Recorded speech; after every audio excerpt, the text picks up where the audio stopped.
é abuso e exploração sexual infanto-juvenil. Então são crianças e adolescentes que estão à mercê, muitas vezes, na maioria das vezes, isso ocorre dentro de casa.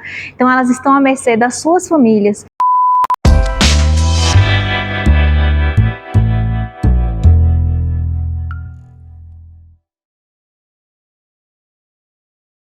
Olá, sejam muito bem-vindos ao nosso canal Pensando Direito com você. E hoje, novamente, com ela, a nossa querida doutora Gabriela Garrido. Hoje nós vamos falar um tema que é pesado. Muito pesado, mas requer a nossa atenção, requer aqui a nossa fala a respeito de abuso infantil e juvenil. Abuso contra a criança, ele tem crescido muito nos últimos períodos. No último período, cerca de 500 mil crianças e adolescentes elas são violentadas anualmente e 90% desses abusos eles não são denunciados, né, doutora? A subnotificação é extremamente presente. Porque, como você disse, esses números são os números que chegam ao conhecimento da polícia e da justiça. Só que o próprio nome do crime já diz, é abuso e exploração sexual infanto-juvenil. Então, são crianças e adolescentes que estão à mercê, muitas vezes, na maioria das vezes, isso ocorre dentro de casa. Então, elas estão à mercê das suas famílias e elas não têm como denunciar. Como é que esses crimes chegam ao conhecimento da polícia e da justiça? Na maioria das vezes, o corpo escolar, por algum sintomatologia de comportamento, aciona a polícia e a justiça através do conselho tutelar inicialmente, ou o hospital. Mas o sistema de saúde é mais raro, a não ser quando a criança começa a desenvolver distúrbios psicológicos e psiquiátricos. Por quê? Porque o abusador sexual infanto-juvenil, geralmente, ele não deixa lesões nas crianças. Ele parte do princípio da sedução e da conquista da confiança dessa criança. E como, na maioria dos casos, ele é o pai biológico, então é muito difícil para essa criança efetivamente pedir ajuda, conseguir ajuda. Olha, uma coisa que me chamou muita atenção, falando a respeito desses números, eu não vejo como números, eu vejo como crianças mesmo, né?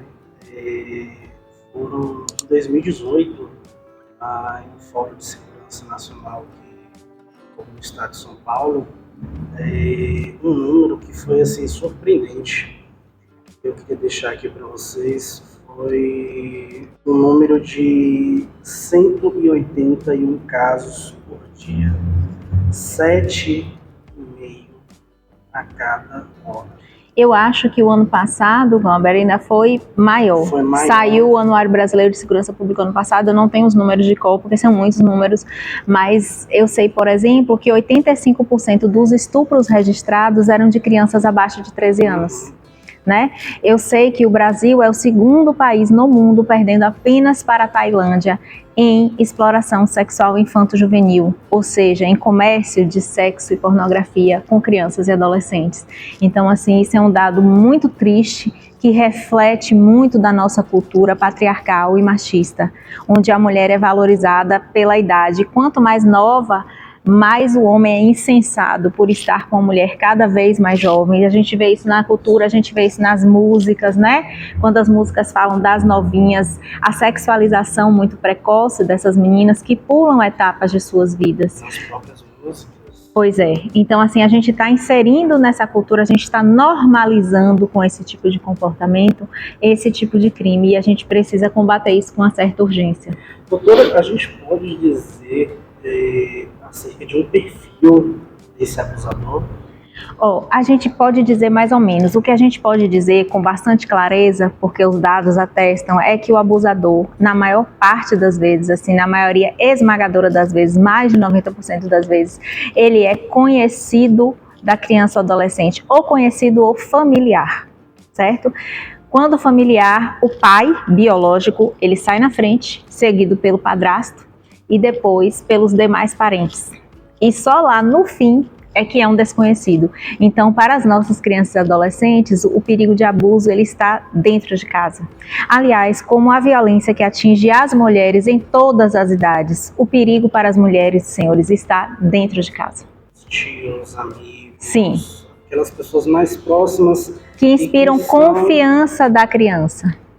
E que são aquelas que menos são perceptíveis. Sim, porque são os cuidadores, né? Na realidade, são as pessoas que deveriam proteger essas crianças e adolescentes. Eles deveriam proteger e eles praticam crimes com essas crianças, deixando marcas para o resto da vida. Proteger, ele acaba maculando, ele acaba manchando a vida dessa criança. Sim. E isso impacta muito negativamente, sabe? As crianças que são vítimas desse tipo de crime, elas têm dificuldade no aprendizado, elas desenvolvem diversos transtornos psicológicos, inclusive tem crianças que a gente já começa a perceber isso na escola quando elas começam a se automutilar, quando elas tentam o suicídio, porque realmente para a criança é muito difícil. Imagine, você tem um filho, então cria esse filho, essa filha. A maior parte das vítimas são meninas, tá? 85% das vítimas de abuso sexual infanto-juvenil são meninas e os autores são homens, tá? Por isso que quando eu falo que é fruto da nossa cultura patriarcal e machista, eu não estou falando de dados que surgiram na minha cabeça, eu estou falando de dados pesquisados reais, tanto pelo Anuário Brasileiro de Segurança Pública, quanto pelo Instituto Patrícia Galvão. Então são dados legítimos, não é fake news, não é nada tirado da minha mente.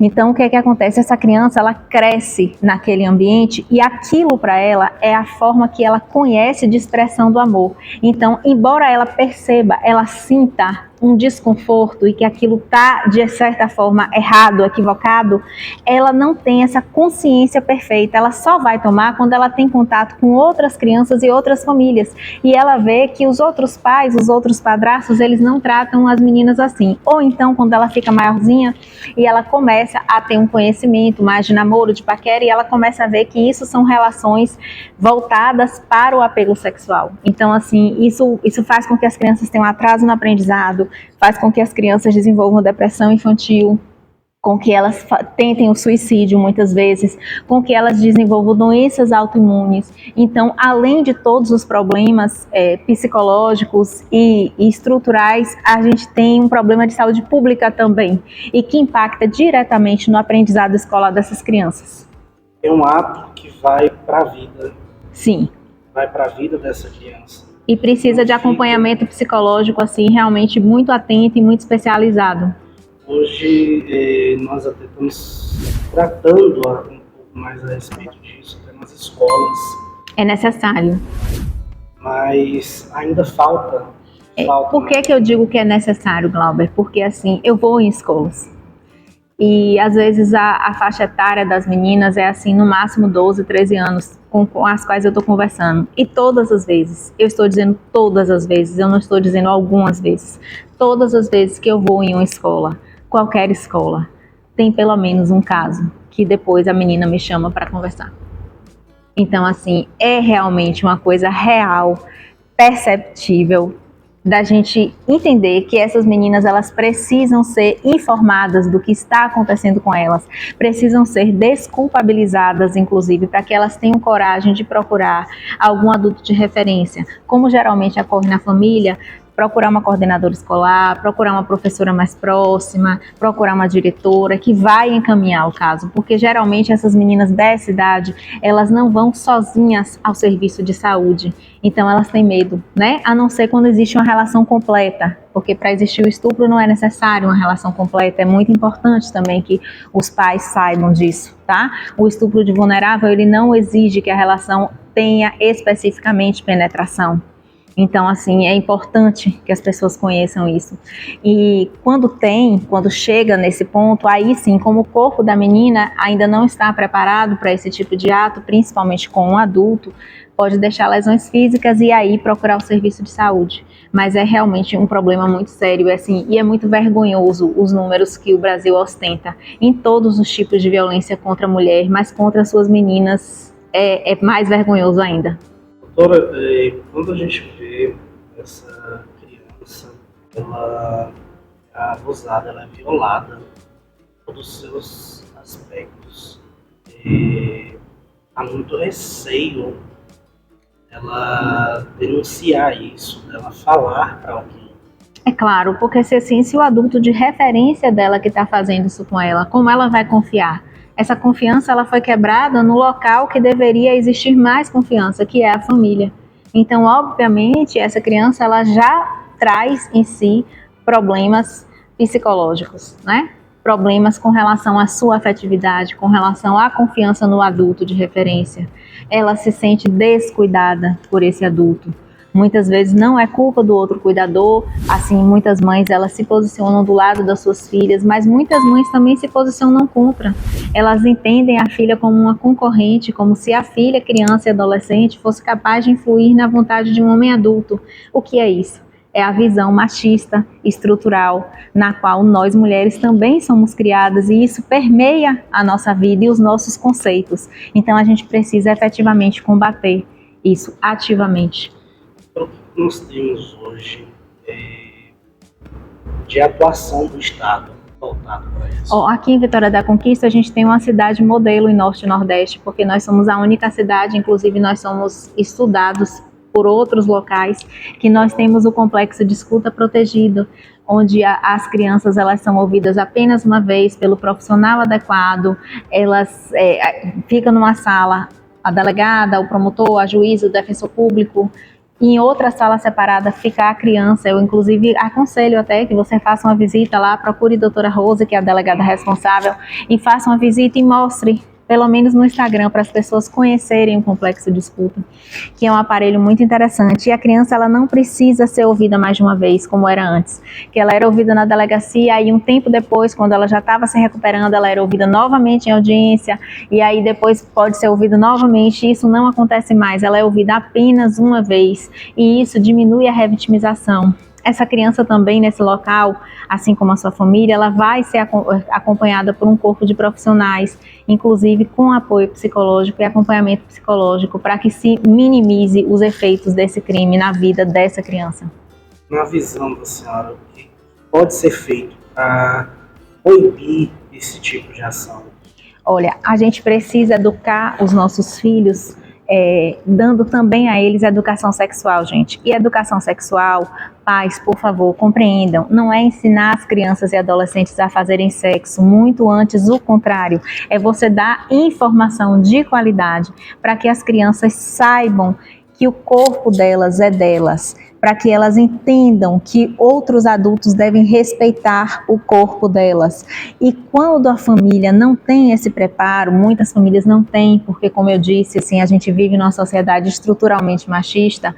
Eu acho fundamental de que a escola faça esse papel, que até que a gente tenha uma sociedade mais igualitária, inclusive sem tantas desigualdades sociais e culturais como a gente vive, que o Estado entre com o braço forte através da escola, orientando essas crianças e orientando essas famílias, detectando esses casos e encaminhando para a polícia, para que haja uma efetiva punição.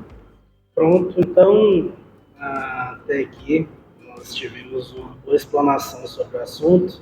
Doutora Gabriela, mais uma vez, muito obrigado. De nada, sempre às ordens. É importantíssimo falarmos sobre o assunto.